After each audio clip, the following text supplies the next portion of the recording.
بسم اللہ الرحمن الرحیم۔ السلام علیکم ورحمۃ اللہ وبرکاتہ۔ سب سے بنیادی یہ چیز ہے کہ ہمیں جو زندگی ملی ہے ایک بہت بڑی نعمت ہے۔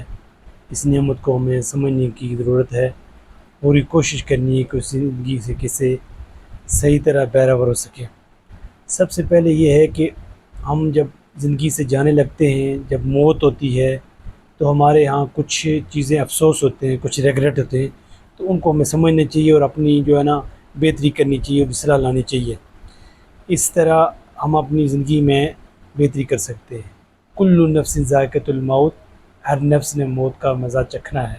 کوئی بھی نفس یہاں پہ کسی بھی فرقے اور کسی بھی جگہ سے اور کسی بھی مذہب سے تعلق رکھنے والا شخص اس حقیقت سے انکار نہیں کر سکتا، اور ہر بندہ اس چیز کے لیے اور اس حقیقت سے انکار کبھی نہیں کر سکتا، بلکہ تیار ہے کہ یہاں سے جانا ہے۔ لیکن سب سے پہلے جو ہم چیزیں اپنی زندگی میں دیکھتے ہیں اور ہم زندگی میں دیکھ سکتے ہیں کہ جب انسان افسوس کرتا ہے، کچھ ریگریٹ ہوتے ہیں، تو ان میں سے کچھ ریگریٹ جو انسان سوچتا ہے کہ میں نے اپنے آپ سے مخلص ہو کے زندگی گزاری ہوتی ہے، میں نے لوگوں کے لیے، لوگوں کی وجہ سے کوئی پروفیشن یا زندگی گزارنے کے لیے جو زندگی کے اصول ہیں لوگوں کی وجہ سے نہ کرتا، بلکہ میں نے اپنے آپ سے مخلص ہو کے جو مجھے کرنا چاہیے تھا وہ کیا کیا ہے یا نہیں کیا۔ زندگی گزارنے کے لیے جو اصول مربی نبی صلی اللہ علیہ وسلم نے دیے ہیں، کیا وہ میں نے اسی طرح زندگی گزارنے کے لیے وہ اپلائی کیے ہیں کہ نہیں، یہ ایک دیکھنا چاہیے۔ زندگی ایک نعمت عظمیٰ ہے اور اس کے لیے ہم نے کیا کیا کیا ہے اور کیا کر رہے ہیں یہ دیکھنا چاہیے۔ کیا میں اپنے آپ سے مخلص ہوں؟ جو پروفیشن میں اختیار کر رہا ہوں، کیا اس پروفیشن میں نے وہی کام جو مجھے محبوب ہو، جو میں کام کر سکتا ہوں، اور جو مجھے پوری روٹین ہے، پوری زندگی کی جو ہے صبح و شام ہے، کیا میں اسی طرح گزار رہا ہوں جو مجھے گزارنی چاہیے؟ یہ ہر بندہ اپنے آپ سے مخلص ہو کے، سنسیئر ہو کے دیکھ لے۔ دوسرا یہ ہے کہ وہ اپنے فیملی سے کتنی محبت کرتا تھا لیکن اس کا اظہار نہیں کر سکا۔ والدین اپنے بچوں سے وہ محبت کا اظہار نہیں کر سکے جو ان کو کرنا چاہیے تھا۔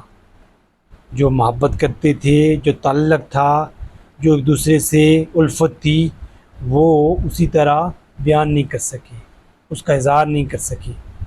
یہ بھی ایک انسان کو بڑھتے اس کے افسوس میں شامل ہوتا ہے۔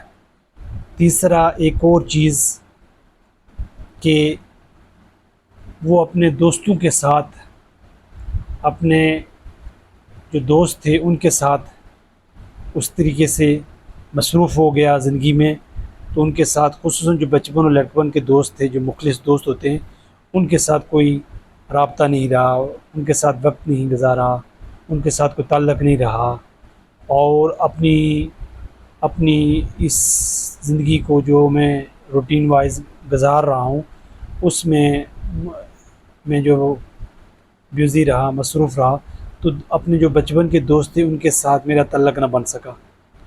تو یہ بھی ایک اس کے ساتھ ایک ریگریٹ ہوتا ہے، افسوس ہوتا ہے۔ پھر اس نے جو محنت کی ہوتی ہے، وہ کہتا ہے کہ میں اتنی محنت نہ کرتا تاکہ میں یہ جو وقت تھا اپنے بچوں کے ساتھ، اپنے فیملی کے ساتھ کرتا، تاکہ جو ہے نا معاشرے میں جو ہے نا میں رہ کے اپنے گھر والوں کے ساتھ جو عزیز متاع ہے، یہ قیمتی متاع ہے، زندگی ہے، اس کو میں گزار سکتا۔ بلکہ میں پردیس میں دوسری جگہ میں سخت محنت کی ہے، زندگی کو انجوائے نہیں کر سکا، وہ زندگی کو اپنے گھر والوں کے سکون صرف اور صرف پیسے اور اس کی وجہ سے باہر اور کہیں جگہ مصروف رہا ہے، لیکن ان کے ساتھ وہ اس طرح گزار نہیں سکا، وقت نہیں دے سکا۔ اور پھر اس کے ایک اور ڈر ہوتا ہے، خوف ہوتا ہے، جو معاشرے سے، اپنی فیملی سے، اپنے سوسائٹی سے، اپنے لوگوں سے اس کو ڈر رہتا ہے کہ اس کی وجہ سے وہ جو نا کام کرتا ہے، تو اس کی وجہ سے وہ اپنے اظہار اور یکجہتی اور وہ انسانیت کی بلائی، وہ تگ و دو، وہ کوشش نہیں کر سکا۔ تو بنیادی بات ہے کہ ہمیں اپنی کوشش کو اس طرح کرنا چاہیے تاکہ جو ہے نا ہمارے جو یہ افسوس ہیں تو ان افسوس کو ہم جو ہے نا اس طرح سے مینٹین کریں تاکہ جو ہے ہماری زندگی میں آنے والے لمحات، ابھی ہم سانس لے رہے ہیں، ابھی ہمارے پاس زندگی ہے، تو ہم ان افسوسوں کو ان طرح زندگی کو گزارنے کے لیے اور جو ہمارے سوچنا چاہیے کہ کرنا چاہیے وہ اگر ہم نہیں کر رہے تو ہم اس کو کوشش کریں کہ ہم اس کو چینج کریں اور اس کی بہتری کے لیے اپنی زندگی میں بہتری کے لیے پوری کوشش کریں۔ یہی ہماری زندگی ہمارے لیے اور دوسروں کے لیے کیسے بہتری کا ذریعہ بن سکتی ہے۔ قرآن و سنت کو سمجھیں اور دوسروں تک پہنچائیں۔ عارضی زندگی ہے اور اس عارضی زندگی کے بعد ہمیشہ ہمیشہ کے لیے ہم کیا کر رہے ہیں؟ پوری کوشش توجہ سے کام کریں اور امید کے ساتھ لگے رہیں، کہیں دل نہ چھوڑیں۔ اللہ تعالیٰ سے دعا ہے کہ عمل کی توفیق دے اور اسی کی توفیق سے یہ ممکن ہے۔ وما توفیقی الا باللہ۔